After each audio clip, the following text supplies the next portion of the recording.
ನಮಸ್ಕಾರ ಎಲ್ರಿಗೂ, ನಾನು ಶ್ರೀ. ಮಾವಿನಕಾಯಿ ಸೀಸನ್ ನಡೀತಾ ಇದೆ.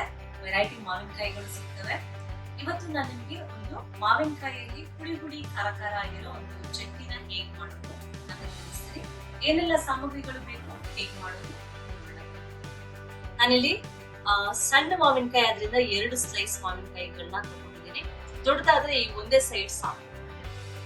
ನಾಟಿ ಟೊಮೆಟೊ 2 ದೊಡ್ಡದು ತಗೊಂಡಿದ್ದೀನಿ. ಹಸಿಮೆಣಸಿನಕಾಯಿ 6, 4ರಿಂದ 5 ಬೆಳ್ಳುಳ್ಳಿ, ಸಣ್ಣದೊಂದು ಈರುಳ್ಳಿ, ಸ್ವಲ್ಪ ಕೊತ್ತಂಬರಿ ಸೊಪ್ಪು, ಸ್ವಲ್ಪ ಪುದೀನ ಸೊಪ್ಪು, 1 ಟೀ ಸ್ಪೂನ್ ಅಷ್ಟು ಮೆಣಸಿನ ಪುಡಿ, ಧನಿಯಾ ಪುಡಿ 1 ಟೀ ಸ್ಪೂನ್, ರುಚಿಗೆ ತಕ್ಕಷ್ಟು ಉಪ್ಪು, ಸ್ವಲ್ಪ ಸೂರ್ಯಕಾಂತಿ ಎಣ್ಣೆ. ಎಲ್ಲಾನು ಫ್ರೈ ಮಾಡ್ಕೊಳ್ಳೋಕೆ ಇದಕ್ಕೊಂದು ಸ್ವಲ್ಪ ಎಣ್ಣೆ ಹಾಕೊಳ್ಳೋಣ. ಇದಕ್ಕೆ ಮಾವಿನಕಾಯಿ,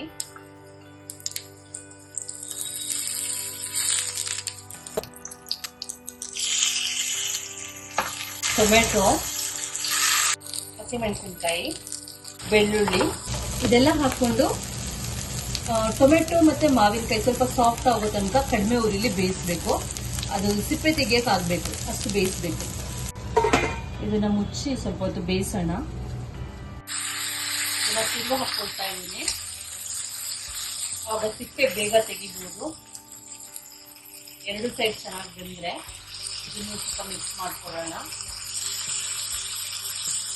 ಮಾವಿನಕಾಯಿ ಹಾಗೆ ಇದ್ರೆ ಯಾಕಂದ್ರೆ ನಾವು ಸಿಪ್ಪೆ ಹಾಕೋದಿಲ್ಲ, ಒಳಗಡೆ ತಿರುಳು ಮಾತ್ರ ಬೇಕು ನಮಗೆ.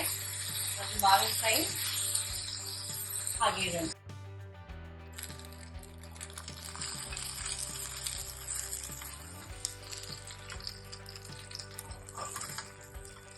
ಇದನ್ನ ಸ್ವಲ್ಪ ಆರಿಸ್ಕೊಳ್ಳೋಣ. ತಣ್ಣಗಾದ್ಮೇಲೆ ಮಿಕ್ಸಿಗೆ ಹಾಕಿ ರುಬ್ಕೊಳ್ಳೋಣ. ಇದ್ರದ್ದು ಸಿಪ್ಪೆ ತೆಗಿಯೋಣ. ಬೇಯಿಸಿರೋ ಟೊಮೆಟೊ, ಬೇಯಿಸಿರೋ ಬೆಳ್ಳುಳ್ಳಿ ಮತ್ತೆ ಹಸಿಮೆಣಸಿನಕಾಯಿ, ಬೇಯಿಸಿರೋ ಮಾವಿನಕಾಯಿ, ಕೊತ್ತಂಬರಿ ಸೊಪ್ಪು, ಪುದೀನ ಸೊಪ್ಪು, ಈರುಳ್ಳಿ, ಕೆಂಪು ಮೆಣಸಿನ ಪುಡಿ, ಧನಿಯಾ ಪುಡಿ, ಉಪ್ಪು ಎಲ್ಲ ಹಾಕಿ ರುಬ್ಕೊಳ್ಳೋಣ. ಚಟ್ನಿ ಕಲರ್ ಕೆಂಪು ಬೇಕು ಅಂತ ಹೇಳಿದ್ರೆ ಕಾಶ್ಮೀರಿ ಚಿಲ್ಲಿ ಪೌಡರ್ ಹಾಕ್ಬಿಡಿ.